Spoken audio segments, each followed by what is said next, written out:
Hi friends, இரவு நேர வேலை அப்படின்னு பார்த்தீங்கன்னா, நைட்டு சாப்பாட்டு வேலையெல்லாம் முடிஞ்சதுக்கு பிறகு பாத்திரம்லாம் கழுவிட்டு கவுண்டர் டாப்பு எல்லாமே நீட்டாக க்ளீன் பண்ணி வச்சுட்டோன்னா எப்போவுமே உங்களுக்கு வீடு க்ளீனாகவே இருக்கும். அது மட்டும் இல்லை, அப்பப்போ சேர்கிற பாத்திரத்தை அப்பப்போ நம்ம விளக்கி வச்சுட்டோம்னாலே வேலை கொஞ்சம் கம்மியாக இருக்கும். இது என்னன்னு பார்த்தீங்கன்னா, பாதாம் பிசின் அல்லது கடல் பாசின்னு சொல்லுவாங்க.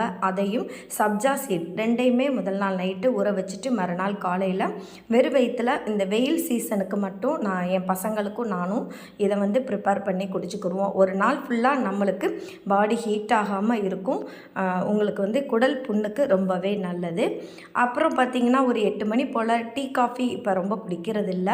இன்றைக்கி கொஞ்சமாக லெமன் டீ மட்டும் குடிச்சுக்கிட்டேன். லெமன் டீ குடிக்கும்போது 2 புதினா லீஃப் போட்டு குடிச்சிங்கன்னா சும்மா டேஸ்ட்டு சூப்பராக இருக்கும். வெயிட் லாஸ் கஞ்சி நம்மளோடது ப்ரிப்பேர் பண்ணது பிறகு இப்படி தான் இருக்கும். சைடிஷாக கீரை மட்டும்தான் நான் இன்றைக்கி எடுத்துக்கிட்டேன். இதே மாதிரி நெக்ஸ்ட்டு ஒரு வீடியோவில்